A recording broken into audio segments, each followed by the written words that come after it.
Not only was Moana 2 a huge hit, but it also managed to expand the universe of the Princess of Matangi significantly. It's my job as a wayfinder to finish what they started. But did you notice that the movie left several mysteries completely unanswered? Those aren't people. Kakamura. We know very little about the god Nalo. So far, the main information we have about him is that he believes humans are dangerous when united. Because of this, he created a curse to prevent different human tribes from coming together. That way, Nalo can carry out his evil plans without anyone stopping him. But what are the god's other evil motives, and why is he so cruel? We simply don't have answers to these questions, especially since he only makes an appearance during the post-credits scene. Could Nalo have been born evil?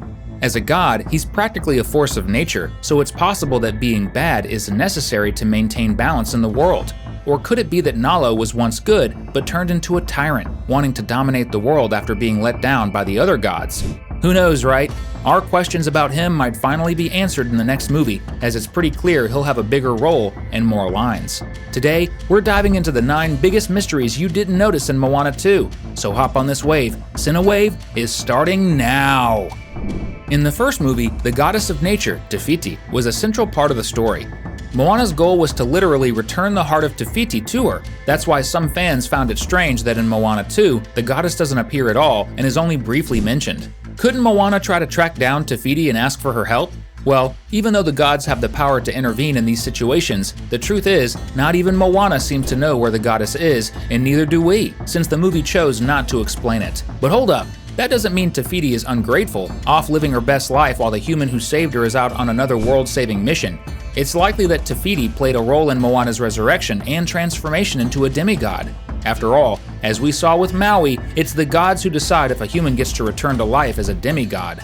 This could mean that Te Fiti is watching over Moana and her friends from afar, but will she and the other gods remain absent even when Nalo starts directly attacking humanity? As powerful as she is, Matangi is just a servant of Nalo, yet the movie doesn't explain exactly why she started working for the main villain in the first place. We only get a few hints. First of all, Matangi's servitude isn't voluntary.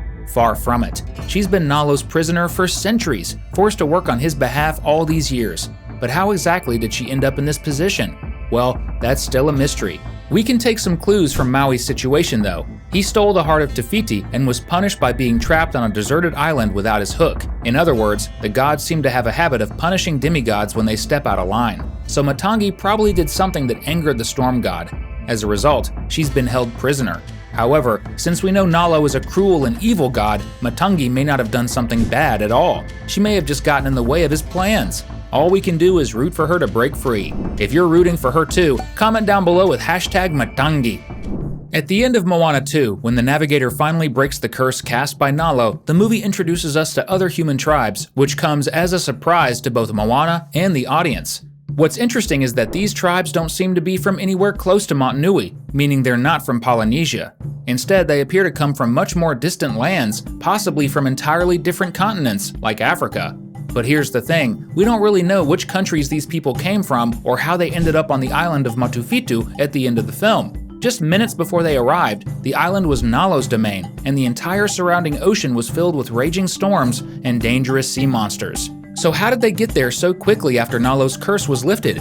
And were they intentionally heading to Matufitu, or did they just stumble across it by accident while traveling somewhere else? Could it be that the gods teleported them there to ensure Moana would finally meet other tribes?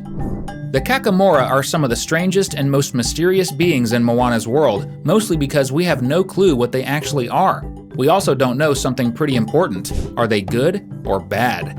The sequel made a smart move by revealing a little bit of the Kakamura's past. It turns out they once lived on an island that was affected by Nalo's curse before they became pirates. That's why they decided to help Moana. But let's be honest, this might have been more of a mutual benefit situation than an act of friendship. Don't forget that in the first movie, the Kakamura didn't even try talking to Moana and Maui, they just attacked them immediately.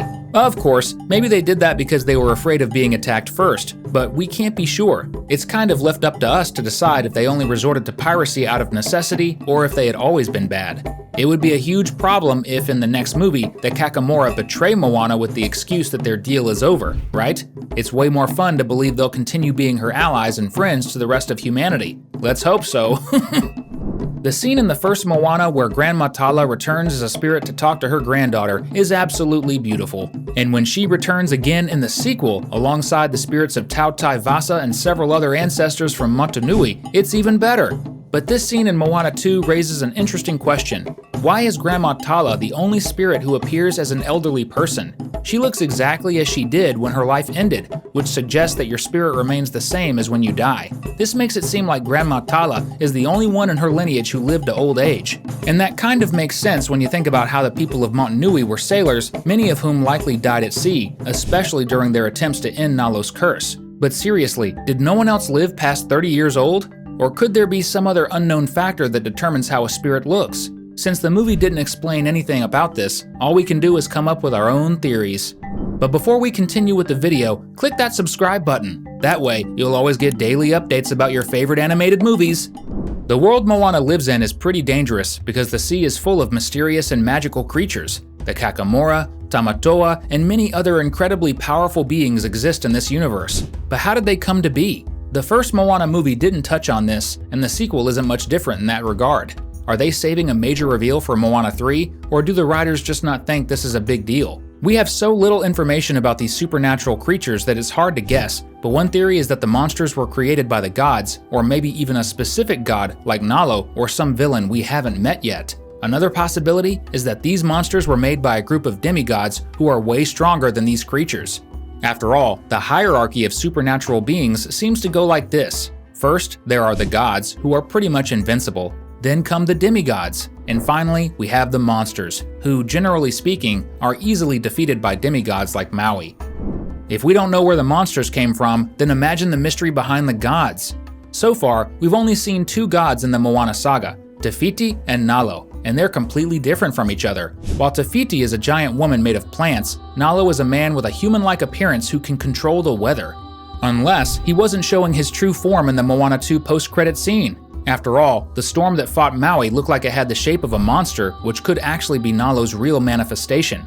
The fact remains, we know very little about the gods. The only thing we can assume is that they're essentially forces of nature. But how are they born? Do gods have parents, or have they existed since the beginning of time? Taking it a step further, what if every god was once a demigod? If that's true, Moana and Maui could be on their way to becoming gods in the next movie. How cool would that be? Well, the next installment will definitely have plenty of chances to tell us more about the gods and maybe even explore their origins. Until then, we'll just be counting down the days. Hey, the heroine's crazy chicken is hands down one of the funniest comic reliefs in a Disney animated movie in years. But a scene in Moana 2 raises a mystery that the film refuses to solve. In this scene, Hei's googly eyes suddenly straighten out and look normal. Does this mean the chicken is finally getting smart?